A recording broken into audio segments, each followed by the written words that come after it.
needs a ring light when you have the sunlight? I was trying to find a good area to place my camera. First place was like sunlight. So, all right. Hey everybody, what's up and welcome back. So if you're new here, I'm Liz. This is Green Crime Time. I'm your host. I sit down, I talk about a true crime case, and most of the time I create something at the same time. So if you're interested, you want to stick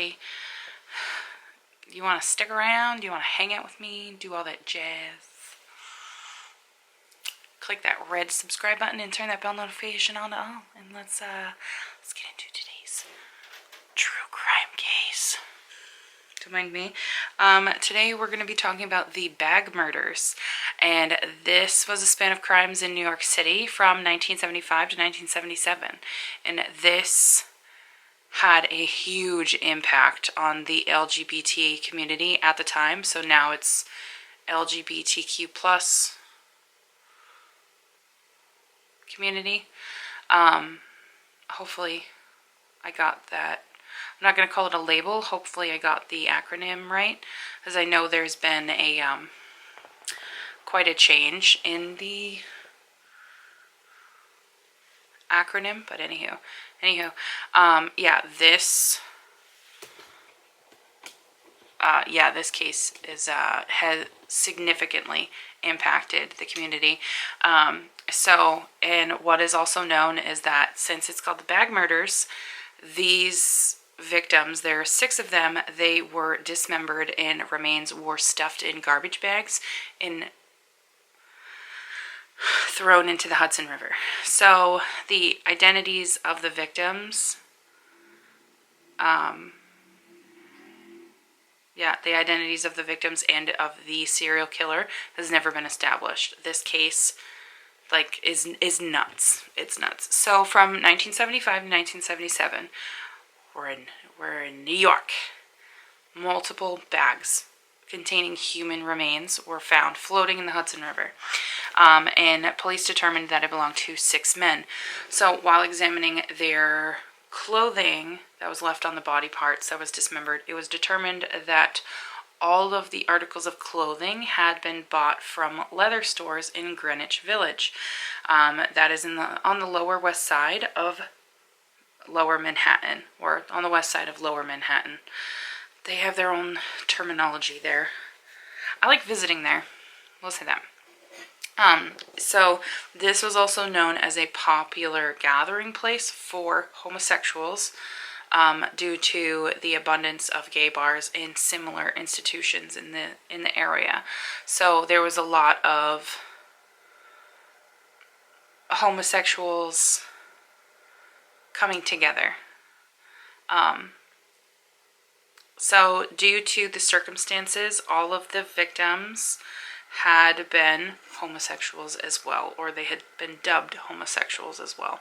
So while investigating the murders, a resident of Greenwich Village, his name is Paul Bateson, he was arrested in September of 1977, and this was for the murder of a film reporter, and that film reporter's name is Addison Verrill.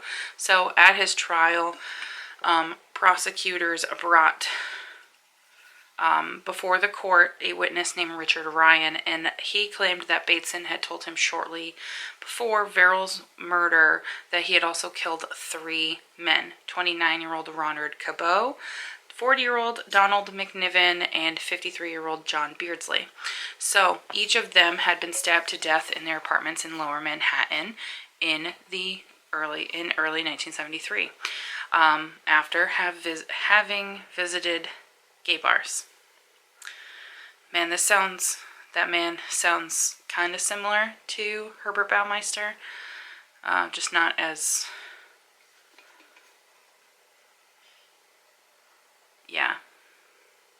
this dude stabbed them, the other one strangled him. Anywho, so in addition to that, Richard also, so each of them had been stabbed to death in their apartments in Lower Manhattan. So after this, Ryan also alleged that Bateson had admitted to killing and dismembering 6 men whose remains were dumped in the Hudson River. However, there was no charges that were brought against Bateson in connection to the murders because there is no evidence. He was solely convicted of Verrill's murder, and he received 20 years to life in prison. So for the remainder of his prison, like while he's been in prison, he has denied responsibility for the bag murders. So during his trial in 1979, a director, his name is William Friedkin, he frequently visited Bateson in the county jail, and following his discussion with him in one of their conversations, Friedkin decided to adapt Gerald Walker's 1970 novel Cruising, taking inspiration from the recent murders to serve as like different plot elements. So this film was released in 1980 with Al Pacino in the main role. So Friedkin later claimed that while interviewing Bateson, he got him to partially admit responsibility for the murders, particularly about one gay man whose body had been dismembered and the remains stuffed in a garbage bag and thrown into the East River, but not the Hudson River. So later on, a journalist and LGBT rights activist, Arthur Bell, wrote a series of articles relating to the Greenwich Village murders, all of which were published in the Village Voice. And in them, Bell gave evidence that homosexuals faced a great social stigma from a more contemporary society and were frequently victimized, which we all know. I specifically know that this has happened. Yeah, I have a lot of homosexual and lesbian friends, and I know that they have been victimized in many different ways. Definitely know it's a struggle that they have to stand up for themselves. So, getting back to Arthur Bell, so according to his research, since the early 1970s, there were numerous murders of homosexual men in Greenwich Village alone, with approximately 4 that were officially recorded due to the intolerance and disrespect towards the gay community. His articles caused a public outcry in the state, and it attracted attention of human rights organizations, serving as an important step in the gay liberation movement.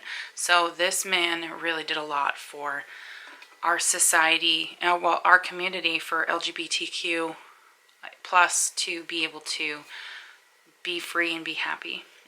So the filming process of Cruising was met with backlash as well, and a lot of protests by members of the gay community in New York City, and they accused Friedkin of homophobia. So Arthur Bell stated that the emergence of films in the LGBT,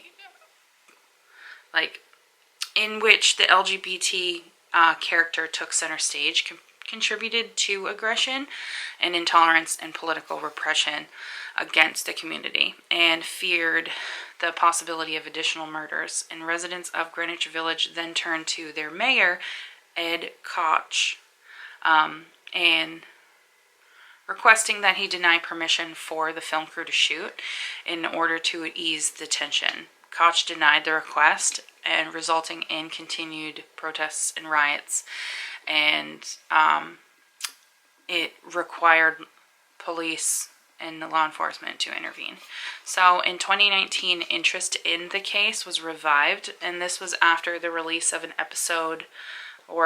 release of the second season of the crime series Mindhunter. If you have not seen it, watch it.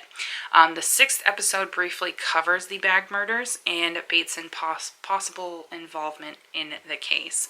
But to this day, it is unsolved. We don't know who these men are.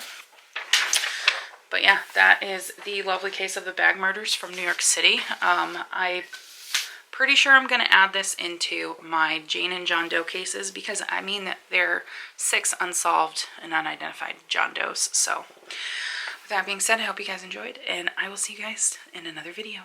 Bye, guys.